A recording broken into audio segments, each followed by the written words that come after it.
নমস্কার, কেমন আছেন? আজকে আবার একটা নতুন ভিডিও নিয়ে আপনাদের কাছে এলাম। আজ হচ্ছে মা বিপত্তারিণীর মায়ের পুজো। এই পুজোতে মাকে 13 রকমের ফল, 13 রকমের ফুল, 13 রকমের মিষ্টি মাকে প্রসাদ দেওয়া হয়।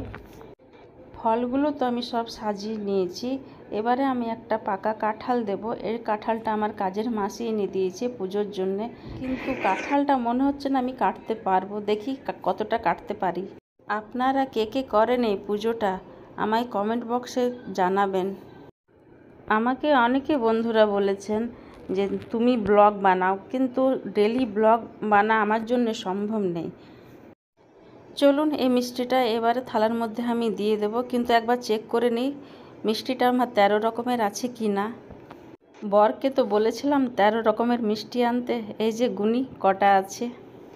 আমার বাড়ির পাশে একটা মায়ের মন্দির আছে, সেখানেই যাব মায়ের পুজো দিতে। আর ছেলে গেছে স্কুলে, যতক্ষণ ছেলে আমার আসবে ততক্ষণ হয়তো আমি চলে আসব পুজো দিয়ে। এই যে এখানে 13টা ধূপ গাছ নিলাম, লাল বতের সুতো দিয়ে 13টা গিট দিয়ে একে বেঁধে দেব।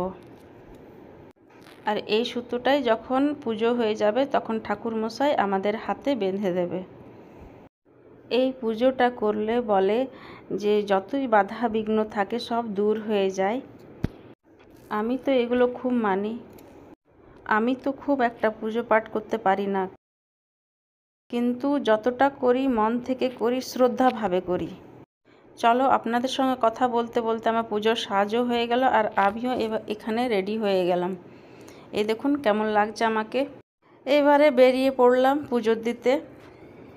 আমার বাড়ির থেকে 10 মিনিটের রাস্তা মন্দিরে যেতে। এখানে মন্দিরে যেই পৌঁছেছি পণ্ডিত মশাই পুজোতে বসে গেছেন।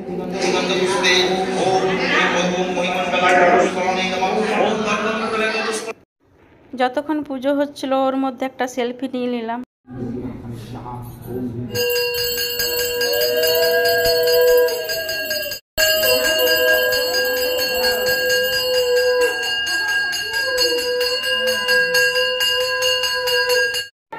পুজো হয়ে যাবার পর সবাই একে অপরকে সিঁদুর পরানো হলো।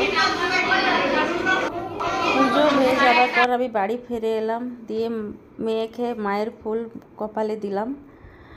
আর এই যে সুতোটা পুজো দিয়েছিলাম সেই সুতোটা মেয়ের হাতে বেঁধে দিলাম। বাঁধা হয়ে গেল। তারপর আপনাদেরকে এই সুতোটা আমি দেখাতে ভুলে গেছিলাম। এই যে ওখানে মন্দিরে পুজো হয়েছিল, তখন পণ্ডিত মশাই এই সুতোটা আমার হাতে বেঁধে দিয়েছিল। আজ বিকাল অবধি এই সুতোটাকে রাখতে হবে, কালকে জলে দিয়ে আবার নতুন সুতো নিতে হবে। তাইলে আমার ভিডিওটা আপনাদেরকে কেমন লাগলো আমাকে অবশ্যই জানাবেন।